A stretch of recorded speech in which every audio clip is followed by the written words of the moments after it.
شما برنامه خبری رادیو آزادی رو تماشا دارید. حالا درباره مصیبت یک خانواده می‌خواهیم قصه کنیم که در حالت افسردگی سخت قرار دارند.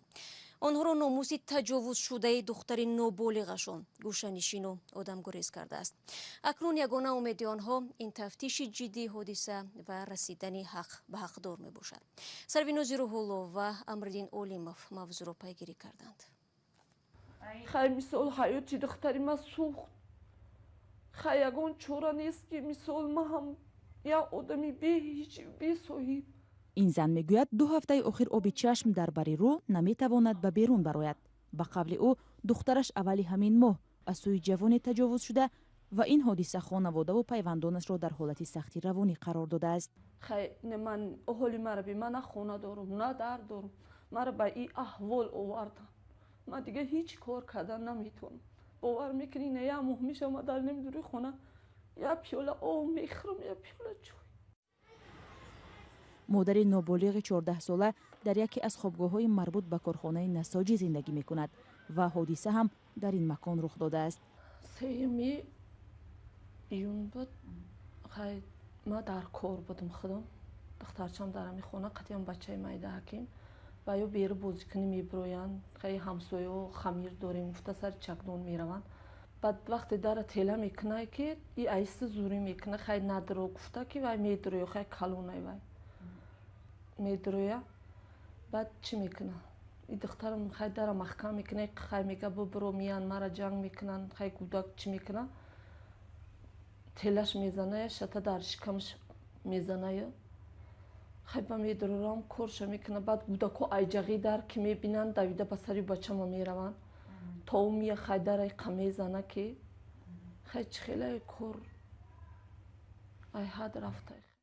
والدان دختر ادعا دارند که این جوان باری اول 1 ماه پیشتر به ناموس دخترشان دسترازی کرده سپس به دختری نابالغ تهدید کرده است که در این باره به کسی لب نگشاید. با ملیسا گرفتیم با سود اکسپرتیسیا بردیم خیلی همون شب بردیم که این دیم بار بوده ای پیش هم رسیده بوده. ای پیشتر چند وقت پیش با همی کارا کرده است؟ اکنون ماهی اپریل بوده نمیدونم خیلی. این مادر میگوید چون این بدرفتاری را جوانی با دختر او انجام داده است که نزدیکان یکی از افراد شناخته در تاجیکستان است و ترسش هم از آن است که مبادا جوان به جزا نماند. این مادر برای جزا گرفتن جوان تجاوزگر به مقامات شکایت برده است. در دادستانی شهر دوشنبه شکایت این مادر را تصدیق کردند و گفتند علاقه پرونده نسبت جوانی 25 ساله بر اساس ماده 141 کدکس جنایی باز و برای بررسی به دادگاه ناحیه شاه منصوری پایتخت ارسال شده است.